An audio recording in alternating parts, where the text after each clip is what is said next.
Hello everyone, स्वागत है आपका आज की क्लास में और मैं हूं आपका नेट वाला भैया। हाँ जी, तो चलिए करते हैं आज की क्लास की शुरुआत। उससे पहले ये समझते हैं कि हमने लास्ट क्लास में क्या पढ़ाई करी थी। तो लास्ट क्लास में हमने पढ़ाई करी थी चैप्टर 2 शुरू किया था और उसमें से हमने पढ़ा था थ्योरीज ऑफ इंटरनेशनल ट्रेड, और जिसमें हमने शुरुआत करी थी 3 theories, theory of mercantilism, theory of absolute cost advantage और थ्योरी ऑफ कंपैरेटिव एडवांटेज। हाँ जी सर, तो आज क्या पढ़ेंगे? आज हम पढ़ेंगे उससे आगे की थ्योरीज, क्योंकि मैंने आपको लास्ट वीडियो में समझाया था कि थ्योरीज का एक्सटेंशन होता है। हर थ्योरीज अपने साथ कुछ डिमेरिट्स लेके आती हैं और उस डिमेरिट्स को काटते हुए कोई एक नया थ्योरीज जनरेट होता है। तो चलिए आगे बढ़ते हुए देखते हैं अपनी एक नई थ्योरीज को। नहीं, आइए तो इसको डिस्कस करते हैं, वो भी अपने नोट्स के साथ, क्योंकि नोट्स है तो सब कुछ है। आइए देखते हैं।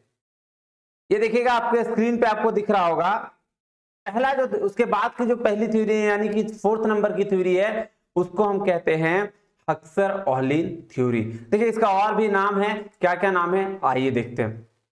देखिएगा सबसे पहला नेम इसका क्या है, बोला also known as modern theory, इसको मॉडर्न थ्योरी भी कहते हैं। Factor proportion theory, factor proportion theory भी, फैक्टर एंडोमेंट थ्योरी और क्या कहते हैं, टू फैक्टर थ्योरी। भाई साहब इसके बहुत सारे नाम है, क्या क्या नाम है जी?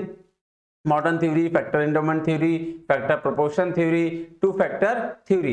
देखिए ये किस किस एजम्पशन पर बेस्ड है, मैंने आपको बताया था कुछ कुछ एजम्पशंस होते हैं, तो थोड़े बहुत एजम्पशंस पर बेस्ड है। आइए इसको समझते हैं। किसने दिया था जी? Given by हक्सर-ओहलिन। कब आया था? 1919। देखिए इसको याद रखिएगा क्योंकि क्वेश्चन इससे पूछे जाते हैं, आपके ऑथर के नाम पूछे जाएंगे, थ्योरी किसने दिया है और कौन सी थ्योरी किसने दी है। ये बहुत बार सवाल पूछा गया है प्रीवियस क्वेश्चंस में, प्रीवियस एग्जाम्स में, तो आप इसको ध्यान रखिएगा। चलिए आगे बढ़ते हुए, आगे क्या है जी? कहता है based on 2 into 2 into 2 theory. क्या है भाई 2 into 2 into 2? क्या समझते हैं? कहता है दैट इज 2 कंट्री, 2 कमोडिटी और 2 फैक्टर ऑफ प्रोडक्शन। अभी तक जो थ्योरीज में हमने बात करी थी वहां पे सिर्फ एक फैक्टर ऑफ प्रोडक्शन था, वो क्या? वो था लेबर। लेकिन अब जो थ्योरीज आ रही हैं, जो उसके बाद हक्सर-ओहलिन ने जो थ्योरीज दी, उस थ्योरीज में 2 फैक्टर ऑफ प्रोडक्शन है। बोला भाई साहब सिर्फ लेबर कुछ नहीं कर सकता, लेबर के साथ साथ आपको क्या करना है, आपको कैपिटल को भी पे भी ध्यान देना पड़ेगा। अब देखिए ये थ्योरी क्या कहती है? कहते हैं ये थ्योरी कहती है कि जो फैक्टर अबंडेंट अमाउंट में अवेलेबल हो, मतलब बहुत सारे मात्रा में अवेलेबल हो, तो उसको क्या करना है, उसको एक्सपोर्ट करना चाहिए। और जिस फैक्टर में स्कार्सिटी है यानी जिस फैक्टर में कमी है, उसको हमें क्या कर लेना चाहिए, हमें इंपोर्ट कर लेना चाहिए। जैसे भैया क्या मतलब है इसका, आइए उसको भी देखते हैं। कहता है कि जैसे वो कंट्री जो लेबर इंटेंसिव है, लेबर इंटेंसिव मतलब जहां लेबर बहुत है, तो वहां क्या करना चाहिए, उसको लेबर इंटेंसिव गुड्स का प्रोडक्शन करके, प्रोड्यूस करके एक्सपोर्ट करना चाहिए। और क्या, और इंपोर्ट क्या करेंगे, तो इंपोर्ट करेंगे कैपिटल इंटेंसिव गुड्स को, जो वहां पे मैक्सिमम मात्रा में अवेलेबल नहीं है। और क्या, वाइस वर्सा। वाइस वर्सा का मतलब जैसे लेबर इंटेंसिव था तो हमने लेबर इंटेंसिव गुड्स को बनाया, उसी तरीके से जो country capital intensive goods country है जैसे यूएसए, तो कैपिटल इंटेंसिव कंट्री क्या करेगी, कैपिटल इंटेंसिव गुड्स को बना के और फिर उसको क्या करेगी, एक्सपोर्ट करेगी। और इंपोर्ट किसको कर लेगी, इंपोर्ट भाई साहब जो उसके पास नहीं है, लेबर इंटेंसिव गुड्स को क्या कर लेगी, इंपोर्ट कर लेगी। हाँ जी, तो ये थ्योरी क्या बोलता है, फिर से एक बार समझे कि भाई साहब वो कंट्री जो लेबर इंटेंसिव है वो किसका एक्सपोर्ट करे, लेबर इंटेंसिव गुड्स का एक्सपोर्ट करे, और कैपिटल इंटेंसिव गुड्स का क्या कर ले, वो इंपोर्ट कर ले। और जो कंट्री कैपिटल इंटेंसिव है वो कंट्री कैपिटल इंटेंसिव गुड्स का क्या कर ले, एक्सपोर्ट कर ले, और किसका इंपोर्ट कर ले, इस कैपिटल लेबर इंटेंसिव गुड्स का इंपोर्ट कर ले। लीजिए जी, ये थी आपकी 4th नंबर की थ्योरी जो हक्सर-ओहलिन ने दी थी, और आप इसके बारे में सीखे। चलिए नेक्स्ट थ्योरी पे जाते हैं। बेसिकली नेक्स्ट जो है वो थ्योरी नहीं है, वो इसी थ्योरी का एक अजम्पशन है जिसको लियोन्टिफ पैराडॉक्स कहा जाता है। और वास्ले लियोन्टिफ एक बहुत बड़े क्या कहते हैं, रशियन इकोनॉमिस्ट थे, जिन्होंने एक स्टडी किया है। आइए उसके बारे में पढ़ते हैं। क्या बोलता है, कहता है गिवन बाय क्या, वास्ले लियोन्टिफ। कब दिया भाई साहब, 1951 में।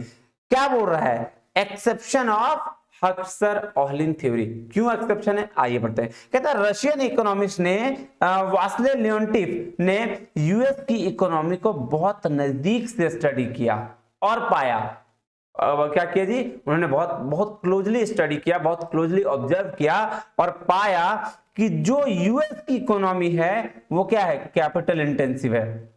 क्या है जी, कैपिटल इंटेंसिव है, बट वो लेबर इंटेंसिव गुड्स को प्रोड्यूस कर रही थी, है ना, क्या कर रही, लेबर इंटेंसिव गुड्स को प्रोड्यूस कर रही है, जो कि हक्सर ऑहलिन थ्योरी के जस्ट अपोजिट है। समझ रहे हो, तो इसीलिए इसको थ्योरी नहीं, इसको क्या कहा गया, इसको पैराडॉक्स कहा गया। और क्या था ये, एक्सेप्शन ऑफ हक्सर ऑहलिन थ्योरी। जी अब चलते हैं नई थ्योरी में। नई थ्योरी क्या कहती है, आइए देखते हैं। उसके बाद की क्या थ्योरी है जी, उसके बाद की जो थ्योरी है जी उसको हम लोग कहते हैं न्यू फैक्टर प्रपोर्शन थ्योरी। आइए ये क्या बोल रहा है इसके बारे में समझते हैं। कहता है based on 2 into 2 into 2 plus 1 theory, है ना, क्या बोला जी, 2:2 प्लस 1 थ्योरी। क्यों ऐसा बोला, बोला भाई साहब दो कम्युनिटी तो होना ही चाहिए इंटरनेशनल ट्रेड करने वाले थ्योरी में, दो कंट्रीज भी होंगी, लेकिन क्या ना सिर्फ दो फैक्टर से इसका काम नहीं चलने वाला, यहाँ पे 3 फैक्टर हमें लगाना पड़ेगा। और कौन सा फैक्टर, वो फैक्टर पहला लेबर, ये तो था ही, दूसरा कैपिटल, ये था, तीसरी क्या होगी, तीसरी होगी क्वालिटी। क्योंकि ये कह रहा है, बोलता भाई साहब ऐसा है, अगर आपने लेबर आपके पास अवेलेबल है, कैपिटल भी है, लेकिन उसमें क्वालिटी नहीं दे पाए ना, तो फिर आप नहीं कर सकते बिजनेस अच्छे तरीके से। आइए देखिए क्या कहता है, कहता है first time given importance of quality by any theory, किसी थ्योरी के द्वारा पहली बार क्वालिटी पे इंपॉर्टेंस दिया गया। वो कौन सी थ्योरी थी जी, न्यू फैक्टर प्रपोर्शन थ्योरी। अब क्या कहता है जी, कहता है ये थ्योरी कहती है कि लेबर और कैपिटल अबंडेंट अमाउंट में होने से सिर्फ क्वांटिटी दिखती है।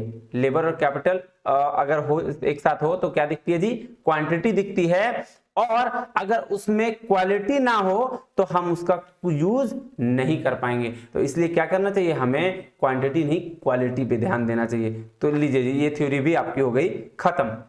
अब आइए जी आगे चलते हैं। नेक्स्ट थ्योरी क्या कहती है, कंट्री सिमिलैरिटी थ्योरी। देखिए क्या कहता है, किसने दिया सबसे पहले, इसने दिया है स्टेफन बी लेंडर ने 1961 में। क्या बोल रहा है, बोल रहा है this theory is applied on the only manufacture goods not on natural goods. अब देखिए मैन्युफैक्चर गुड्स वो जिसका हम प्रोडक्शन कर सकते हैं, नेचुरल गुड्स वो गुड्स होती हैं जिसका हम प्रोडक्शन नहीं करते हैं, नेचर्स ने हमें दिया है, जैसे कच्चा तेल, ये सब चीज का हम क्या प्रोडक्शन कर सकते हैं, नहीं बिल्कुल नहीं। तो ये थ्योरी किस पे अप्लाइड है, फर्स्टली वो ये उस थ्योरी पे अप्लाई, सॉरी ये थ्योरी वहां अप्लाइड है जहां मैन्युफैक्चर किया जा सकता है गुड्स को। चलिए जी आगे देखते हैं। कहता है ये थ्योरी कहती है कि जितना दो कंट्री का डिमांड पैटर्न सिमिलर होगा उतना ही ज्यादा उसमें इंटरनेशनल ट्रेड होगा।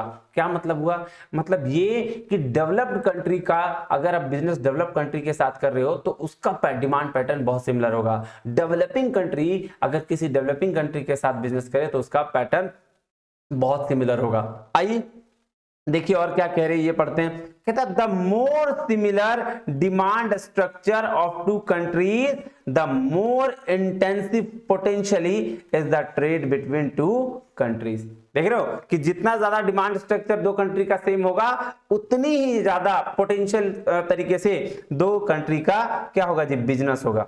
नहीं, हाँ जी बिल्कुल ठीक कह रहे हो भैया। चलिए अगले थ्योरी में पढ़ चलते हैं और समझते हैं कि अगला थ्योरी क्या कहता है। अगला थ्योरी क्या है जी, अगला थ्योरी है international product life cycle theory. अब जैसे मार्केटिंग में हम लोगों ने पढ़ रखा है प्रोडक्ट लाइफ साइकिल क्या होता है, पहले introduction maturity, introduction growth maturity तब डिक्लाइन। उसी बेस पर, उसी मार्केटिंग के बेस पर हमारे रेमंड वर्नन साहब ने जो हार्वर्ड बिजनेस स्कूल के प्रोफेसर रहे हैं उन्होंने एक थ्योरी दी है। क्या दी है, 1960 में क्या उन्होंने क्या कहा, आइए जानते हैं। कहता है उन्होंने कहा कि प्रोडक्ट लाइफ साइकिल के 3 स्टेजेस होते हैं। कौन कौन स्टेज दी, पहला स्टेज है न्यू प्रोडक्ट, अब देखिए दूसरा स्टेज मैच्योरिंग प्रोडक्ट, और तीसरा स्टेज क्या होता है जी, स्टैंडर्डाइज्ड प्रोडक्ट। आइए एक एक के बारे में आराम से समझते हैं। कहता है न्यू प्रोडक्ट वो स्टेज है, क्या बोला कि न्यू प्रोडक्ट वो स्टेज है जहां कोई कंट्री कोई प्रोडक्ट का प्रोडक्शन करके इनोवेट करती है। अब देखो किसी भी प्रोडक्ट कंट्री में सबसे पहले कोई प्रोडक्ट बनता तो है ना, स्टार्ट तो होती है, तो उस कंट्री के बारे में बोला न्यू प्रोडक्ट स्टेज वही स्टेज है जिसमें जहां जो कंट्री क्या करती है उसको इनोवेट करती है, जहां स्टार्ट करती है, शुरुआत होती है नहीं। हाँ जी, दूसरा क्या था, मैच्योरिंग प्रोडक्ट। वो क्या है, कहता मैच्योरिंग प्रोडक्ट वो स्टेज है जहां कोई कंट्री किसी का प्रोडक्शन करके अपने पीक स्टेज तक पहुंच जाती है। मतलब मैच्योरिटी प्रोडक्ट क्या हुआ भाई साहब, जैसे कोई मान लो मैंने ये रिमोट बनाया, अभी इस रिमोट को शुरू में तो किसी ने नहीं पूछा, लेकिन लास्ट में जब देखा कि इसका यूज बहुत ज्यादा होने लगा है तो फिर क्या हुआ, तो फिर ये अपने पीक तक पहुंच गया, मतलब अब रिमोट ही रिमोट दिख रहा है हर जगह, तो ये क्या हो गया, पीक स्टेज तक पहुंच चुका है। इसको हम लोग क्या बोलते हैं, मैच्योरिटी प्रोडक्ट। और जो लास्ट है प्रोडक्ट, लास्ट स्टेज जो इन्होंने कहा है वो कहा है स्टैंडर्डाइज प्रोडक्ट का। स्टैंडर्डाइज प्रोडक्ट क्या होता है, कहता है ये वो स्टेज है जहां कोई प्रोडक्ट बहुत ही कम कॉस्ट में किसी अनदर कंट्री में भी मैन्युफैक्चरिंग क्या होती है, मैन्युफैक्चरिंग करने लगती है। हाँ जी बिल्कुल यही बात है। तो मैंने किन तीन स्टेज की बात की, पहला था जी न्यू प्रोडक्ट स्टेज, दूसरा था जी मैच्योरेटिंग प्रोडक्ट स्टेज, और तीसरा था जी स्टैंडर्डाइज प्रोडक्ट स्टेज। ये किन्होंने कहा है, ये भाई साहब कहा है रेमंड वर्नर ने।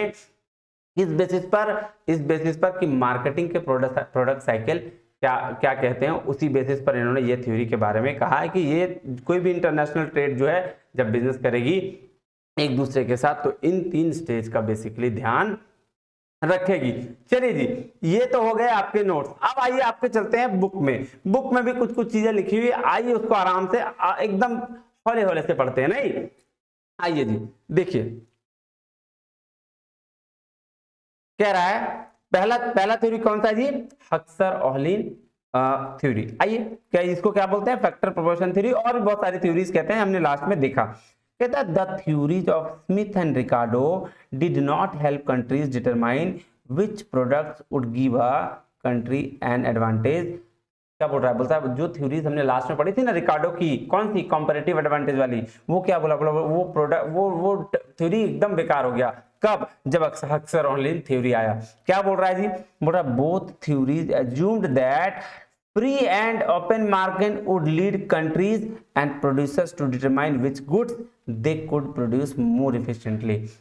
बोल रहा है in the early 1900s era two Swedish economists Ali Huxer and Bertil Ohlin focused their attention on how a country could gain comparative advantage by producing products that utilize factors that were in abundance in the country।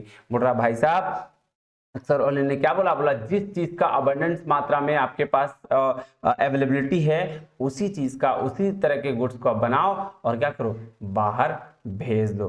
कह रहा है their theory is based on the country's production factor, that is land, labor and capital, which provide the funds for investment in the plants and equipment। हाँ जी, कहता है they determined that the cost of any factor or resource was a function of supply and demand। किसकी चीज है जी, supply और demand है। कहता factors that were in great supply related to demand would be cheaper and the factors in the great demand related to supply would be more expensive है ना जी बिल्कुल। कहता their theory also called the factor proportions theory and stated that the countries would produce and export goods that required resources or factors that were in great supply and therefore cheaper production factors। हाँ जी sir बिल्कुल समझ गए। कहता है in contrast country would be import goods that required resources that were in short supply but higher demand। For example, China and India are home to cheap large pools of labor, hence these countries have become the optimal location for labor intensive industries like textile and garment. देखिए जी इसका कहने का simple यही मतलब था कि भाई साहब अगर आपके पास लेबर इंटेंसिव कंट्री है आप, तो आप लेबर इंटेंसिव गुड्स को क्या करिए, एक्सपोर्ट करिए और इंपोर्ट कर लीजिए कैपिटल इंटेंसिव को। और अगर आप कैपिटल इंटेंसिव कंट्री हैं लाइक यूएसए, तो आप क्या करिए, आप कैपिटल इंटेंसिव गुड्स को क्या करिए, एक्सपोर्ट करिए और इंपोर्ट किसका कर लीजिए, लेबर इंटेंसिव गुड्स का इंपोर्ट कर लीजिए। हाँ जी, अब चलते हैं आगे। एक मिनट रुकेगा, ये देखिएगा। अब आ जाते हैं जी इसके पैराडॉक्स में। पैराडॉक्स क्या था जी, मैंने आपको पहले बोला कि लियोनटिव पैराडॉक्स क्या है, थ्योरी नहीं है, एक एक्सेप्शन है। आइए पढ़ते हैं। कहता है in the early 1950s Russian born American economist Wassily W Leontief studied the US economy closely से क्या किया उन्होंने, स्टडी किया, and noted that the US was the abundant in capital. US किसमें था, अबंडेंट था, बहुत सारे कैपिटल थे उसके पास, and therefore should export more capital intensive goods. However, his research using actual data showed the opposite. बोला भाई साहब ऐसा है, लास्ट वाली थ्योरी के अनुसार से क्या होना चाहिए था, कैपिटल इंटेंसिव कंट्री थी तो कैपिटल वाला गुड ज्यादा आपको एक्सपोर्ट करना चाहिए था, लेकिन जो उन्होंने रिसर्च किया, किसने, वास्ले ने, उस रिसर्च में जस्ट अपोजिट शो हुआ। क्या शो हुआ, आइए। कहता US was importing more capital intensive goods. US क्या कर रहा था, कैपिटल इंटेंसिव गुड्स को इंपोर्ट कर रहा था। According to the factor proportion theory the US state should have been importing labour intensive goods but instead it was actually exporting them. His analysis became known as Leontief paradox because it was the reverse of the what was expected by the factor proportion theory। बोला हक्सर ऑलिन ने जो कहा था उसका just opposite ये लियोनटिव कह रहे हैं। उनकी स्टडी क्या बोलते हैं, स्टडी बता रही है, उनकी रिसर्च बता रही है, तो आपको क्या करना है, आपको इसको एक्सेप्शन में रखना है। चलिए जी, नेक्स्ट थ्योरी क्या है जी, नियो फैक्टर प्रोपोर्शन थ्योरी। आइए जी नियो फैक्टर प्रोपोर्शन थ्योरी के बारे में पढ़ते हैं। कहता है this theory explained that it is not only the abundance of scarcity of a particular factor but also the quality of that factor of production that influences the pattern of international trade। मतलब भाई साहब capital और labour तो ठीक है, वो तो चलो अगर रहेगा बहुत ज्यादा में तो भी ठीक है, लेकिन अगर क्वांटिटी शो करोगे ना तो कुछ नहीं होगा। क्वालिटी दिखाओ किसी भी चीज के लिए, ये बहुत बड़ा इंपैक्ट फैक्टर है। ठीक है, हाँ जी। तो कह रहे थे quality is so important that they analyse the trade theory in a 3 factor framework instead of 2 factor model consider by Heckscher Ohlin and the third factor manifest in the form of, देखिए क्या क्या form के में आ रहा है। मोटा भाई साहब हक्सर ऑलिन थ्योरी की 2 फैक्टर वाले को हटाओ, ये 3 फैक्टर ध्यान में रखो क्वालिटी, तो आपका क्या होगा, आपकी इंटरनेशनल ट्रेड अच्छे तरीके से होगी। पहला क्या किस थर्ड फैक्टर की बात कर रहा है, कह रहा है human capital which is result for better education and training, skill intensity, economies of scale explains that with rising output unit cost decreases and the research and development including technological innovation। आप देखो ये चारों को, इसमें सिर्फ quality की बात नजर आएगी कि हमको इन सब चीजों में क्या करना है, क्वालिटी को इंप्रूव करना है। आइए जी नेक्स्ट थ्योरी के बारे में पढ़ते हैं। क्या बोल रहा है जी, प्रोडक्ट लाइफ साइकिल थ्योरी है ना, और उससे पहले कंट्री सिमिलैरिटी थ्योरी। कहता है Swedish economist of Staffan Linder develop the country similarity theory in 1961। कब किया इन्होंने, 1961 में। कहता है as he tried to explain the concept of intra industry trade, Linder's theory propose that consumers in the countries that are in the same or the similar stage of development would have similar preferences. बोल रहा है country similarity theory क्या कहती है, वो बोलती है कि भाई साहब जो सेम लेवल के नेशंस हो गए ना, उसका डिमांड पैटर्न सेम होगा, और अगर उसका डिमांड पैटर्न सेम होगा तो उसके बीच क्या होगी, इंटरनेशनल ट्रेड अच्छी होगी। हाँ जी बिल्कुल। कहता है in this form base theory Linder suggested that the company first produce domestic consumption.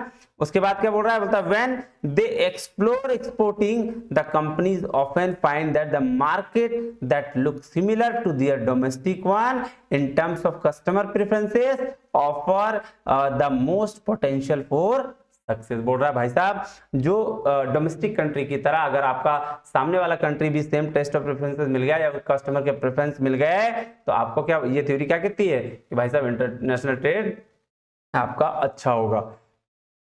Sorry, कह रहा है Linder's country similarity theory then states that the most trade in the manufacturer goods will be between countries with a similar per capita income and the intra industry trade will be common. कह रहा है this theory is often most useful in the understanding the trade in goods where the brand names and the product reputations are important factors in the buyer decision making and the purchasing process. बोल रहा है ये theory कहाँ बहुत ज़्यादा समझ में कहाँ मतलब बहुत ज़्यादा अच्छी कहाँ हो जाएगी, जब आपका ब्रांड नेम्स और ब्रांड रेपुटेशन की बात आएगी। आइए जी और एक थ्योरी और पढ़ते हैं, कौन सी जी, प्रोडक्ट लाइफ साइकिल थ्योरी। ये देखिए प्रोडक्ट लाइफ साइकिल थ्योरी क्या बोलती है, कहता है Raymond Vernon a Harvard business school professor developed the product life cycle theory in 1960s। 1960 में इन्होंने कौन सी थ्योरी डेवलप की, रेमंड वर्नन ने थ्योरी डेवलप की प्रोडक्ट लाइफ साइकिल। क्या बोल रहा है, कहता है द थ्योरी जो originating in the field of marketing, किस फील्ड में किया गया है, मार्केटिंग के फील्ड में, and stated that the product life cycle has a 3 distinct stage. 3 stage थे, अभी मैंने बताया था। कौन सा, पहला है न्यू प्रोडक्ट स्टेज, दूसरा है मैच्योरिंग प्रोडक्ट और तीसरा है स्टैंडर्डाइज्ड प्रोडक्ट। हाँ जी, कहता the theory assumed that production of new product will occur completely in the home country of its innovation. पहला स्टेज कौन सा था जी, जहां पे हमने प्रोडक्ट को बनाया था, जहां प्रोडक्ट इनोवेट हुआ था। दूसरा कहता है इन 1960s was a very useful theory to explain the manufacturing success of the United States। कह रहा है US manufacturing was the globally dominant producer in many industries after World War II। World War II के बाद US बहुत सारी चीजों में manufacturing industry बन चुका था। कह रहा है it has also been used to describe how personal computer went through its product cycle, and the PC was a new product in 1970, developed into a mature product during 1980s and 1990, and today PC is the standardized product stage, and the majority of the manufacturing and the production process is done low cost countries in Asia and Mexico. बोल रहा भाई साहब हमने क्या किया था, PC बनाया था, यूएस के बारे में कहा गया कि पीसी बनाया था कब, 1970 में वो इनोवेशन हुआ था। उसके बाद 1980 और 90 के दशक में क्या पहुंच गया, वो मैच्योरिटी स्टेज तक हो गया। और आज पीसी क्या है, आज स्टैंडर्डाइज्ड प्रोडक्ट स्टेज में है, जहां हर कंट्री अपना प्रोडक्शन कर रही है और अपना पीसी बना रही है बहुत ही लो कॉस्ट में। हाँ जी, ये कहता है। तो इस प्रोडक्ट लाइफ साइकिल थ्योरी में यही 3 स्टेज की चर्चा की गई है। लीजिए जी, अब आगे की आपकी 5 थ्योरी हो गई है खत्म। अब मिलेंगे हम नए वीडियो में, अगले वीडियो में, और उसके बाद की थ्योरीज की करेंगे चर्चा। तब तक के लिए बहुत बहुत धन्यवाद, बहुत बहुत थैंक यू। खुश रहिए, आबाद रहिए, है ना। जय हिंद।